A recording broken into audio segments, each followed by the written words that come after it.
En ce qui concerne les repas de Shabbat, il y aura deux manières de se comporter. La première manière sera de consommer du pain la veille de Shabbat. Le plus recommandé, c'est d'utiliser des pitotes parce qu'elles ne font pas de miettes. Par contre, cette année, il sera obligatoire d'avoir terminé de manger du Hametz avant 9h53, car après cet horaire, il est strictement interdit de consommer du Hametz. Ce qui veut dire qu'il faudrait se lever très tôt, prier très tôt, revenir du Beth Knesset assez tôt, de manière à pouvoir manger tranquillement son repas et se brosser les dents avant 9h53, parce que si jamais une miette de Hametz tombe dans la bouche après cet horaire et qu'on l'avale, on aura enfin l'interdit de ne pas manger de Hametz après l'heure où il est interdit d'en consommer. On devra ensuite détruire le Hametz. Pour cela, il y aura plusieurs solutions. Soit on peut l'émietter dans les WC ou dans la douche et l'évacuer, ensuite en tirant la chasse ou en rinçant la douche avec un jet d'eau. Soit mettre de la javel sur ce dernier et le mettre dans la poubelle.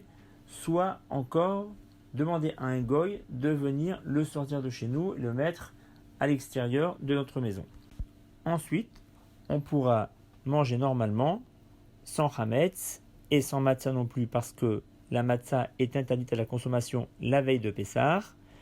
On pourra manger notre repas normal, les salades, la dafina ou le repas que l'on aura préparé de manière normale, mais sans Hametz et sans matzah. On aura cette année jusqu'à 11h06 pour détruire le Hametz et le faire sortir de notre maison. Il faudra aussi, avant cet horaire, réciter la version du Bitoul, Kol Hamira Deika Virshuti, Dahazite ou de la Hazite, Diviarte ou de la Viarte, Livtil, Veleheve, Kaafra Deara.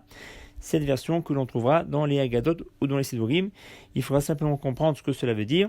On dira que toute chose qui a fermenté, toute substance qui a levé, qui se trouverait encore en ma possession, que j'ai vu ou que je n'ai pas vu, que j'ai détruit ou que je n'ai pas détruit, qu'il soit annulé et considéré comme la poussière de la terre.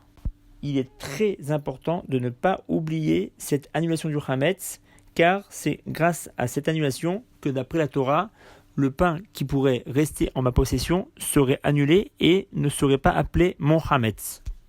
En ce qui concerne les repas de Shabbat, il faudra les cuisiner dans des ustensiles cachés à l'épaisseur, mais on n'amènera pas ces ustensiles à table. Il faudra qu'à table, il n'y ait que des ustensiles jetables que l'on jettera après avoir fini de manger, et il faudra prendre la nappe et la secouer dans les WC ou dans la baignoire ou dans la douche, de manière à ensuite évacuer le Hametz qui reste après la Souda, ou alors prendre de la javel et la verser sur le Hametz de manière à le rendre inconsommable. C'est ainsi qu'on devra se comporter pour toutes les Séoudotes, de manière à ne pas se retrouver avec du Hametz dans les ustensiles de Pessah.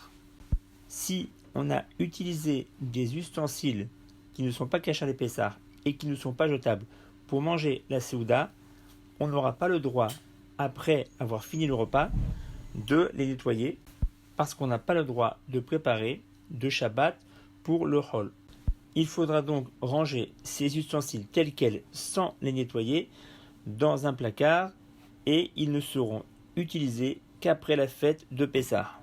C'est pour cela qu'il est très fortement recommandé de n'utiliser ce jour-là que des ustensiles jetables. En ce qui concerne la Seuda Shishit, qui devra être effectuée après l'heure d'interdiction de consommation du Hametz, il n'y aura pas d'autre solution que de manger des mésonotes, par exemple de la matzah ashira, de la matzah aux œufs ou au vin, ou alors de la réaliser en mangeant de la viande, du poisson, des légumes ou même des fruits si on n'a pas beaucoup d'appétit. Cela sera valable exceptionnellement cette année.